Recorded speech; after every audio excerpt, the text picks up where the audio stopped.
works offices in Mumbai, we flew into the hub of technology in Gurgaon outside Delhi. Here at the Microsoft office headquarters, innovation is a primary objective. The global firm has invested about $7 billion in innovation since the last slowdown of 2008. This time round, Bhaskar Pramanik, the India CEO, is focusing on using innovating technology to improve India's social indicators. Microsoft is focusing on building tech for education and social welfare. Microsoft says technology is key to reforming government processes and adds to transparency. Bhaskar, welcome to the show. Thank you. Thanks for having me on the show. I've been hearing that you're a die-hard optimist and you'd like to be that on my show, but I'd be curious to know why, when the economy is under pressure and there's a global crisis, what makes you optimistic? So one of the things I learned many years ago is that you manage what you can and you don't manage what you can't. So, there's many things which I can do to, handle growth. To make sure that Microsoft grows and that we can serve our customers well, and I'd like to focus on that. But what's the feedback from customers in an environment like this? Are they getting edgy with the state of affairs? Do you think sometimes it becomes harder for people to increase budgets or keep up with the budgets? What is the feedback you're getting? So you're absolutely correct. I think everybody is looking at how much of what resources they have, and they're trying to invest on that wisely. Right. And I think that gives us an opportunity to look at the products, the solutions, the services, the technologies which we have and offer it to them so that they can actually get a better ROI. Just to give you an example, some of the solutions which we have around unified communication have helped one of our customers, Kirloskar IT in Pune, to be able to save on their communications and travel costs. Right. They've reduced their travel costs by about 15%, that's their expectations, and their communication costs by about nearly 35%. Does it put pressure on companies like Microsoft to increase innovation investment, both research, development at times like these? So, not true, because I think, as a company, we have to constantly invest in innovation, and that's what we do.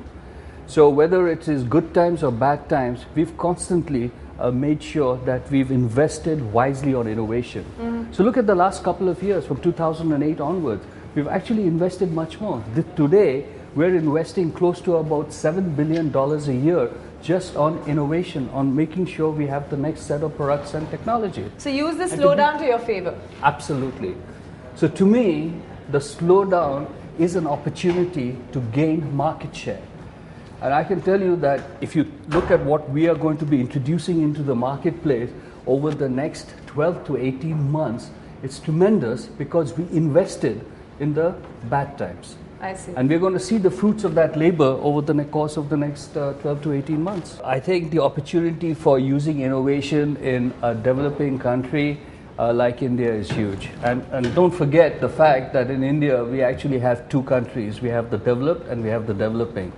So we are seeing huge companies like Infosys, the Wipros, the large automobile manufacturers, you see the large public sector banks, you see the large financial institutions all investing heavily on our products and solutions. Mm-hmm. But at the same time, you think about the opportunities which we have to look at the other parts of India which are developing. And we're making some huge investments in those areas around education with Project Shiksha.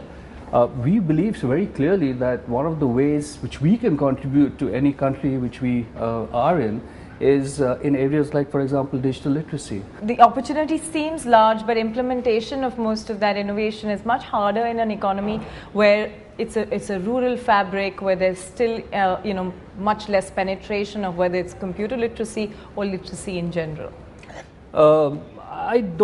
I think you got a point there, because a lot of the new technologies which we are introducing does expect connectivity and great connectivity. But we found ways of ensuring that we can still adapt those technologies even to a country like India or in rural areas where the connectivity is weak. The good news is now with the mobile phones, a lot of what you couldn't do before, you can do now.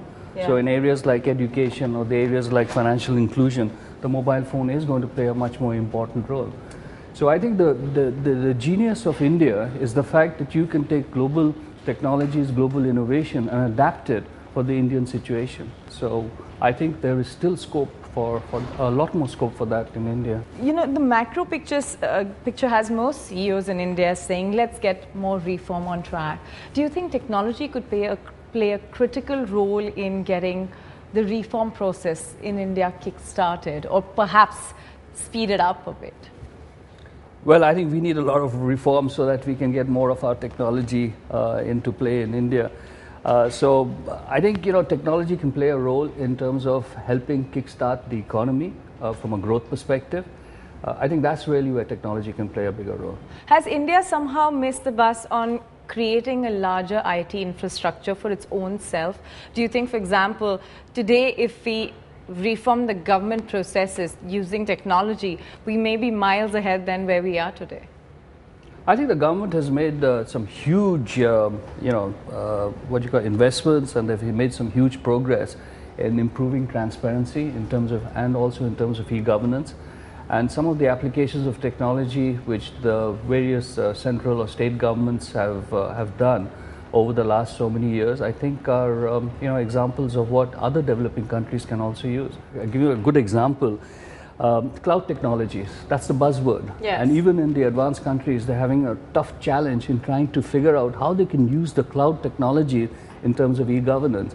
And here in India, we have a very live example where the state of Jammu and Kashmir, for their forest department, actually runs an application which actually resides in the Madhya Pradesh state government data center. So it's already in play in many ways. So it's already in play. They're already using it. Yeah. And it's a great example of how we've taken actually a leapfrog in that. Now, it's not widespread. We have a problem of scaling it up. Is that our biggest challenge here in India? Could we use some of this relatively lull period to actually bolster that? We have to apply technology wisely. And we have to apply technology in all its different facets in different areas. Including the Indian innovation story. Including the Indian innovation story. The fact that we are going to have a much more youthful population. How do we harness that, that human capital? Right. And I think the way to do that is through education. It's through skilling. It's, vocation skills. How can we empower women, especially in rural areas? And make use of their own skill and in make industrial yeah, exactly. functions. Make them independent. Yes. Because that's also, it's a huge talent which is, which is available to us. Right. How can we harness it in governments? How can we use it for people who are physically challenged or visually challenged? How can we give them better accessibility? So we seem to have a huge pool of resources. We just need to get them back on track. That's really the key takeaway from what Bhaskar has said. Innovation is there to stay, but really we need to put it to use to see how we can put it to the best form in a country like India. But the story that he's highlighting is a story that we'll take ahead. We'll now take you to Rico Auto, where they actually have women's skilled labor, and they are also trying to use automation innovation to take their story further.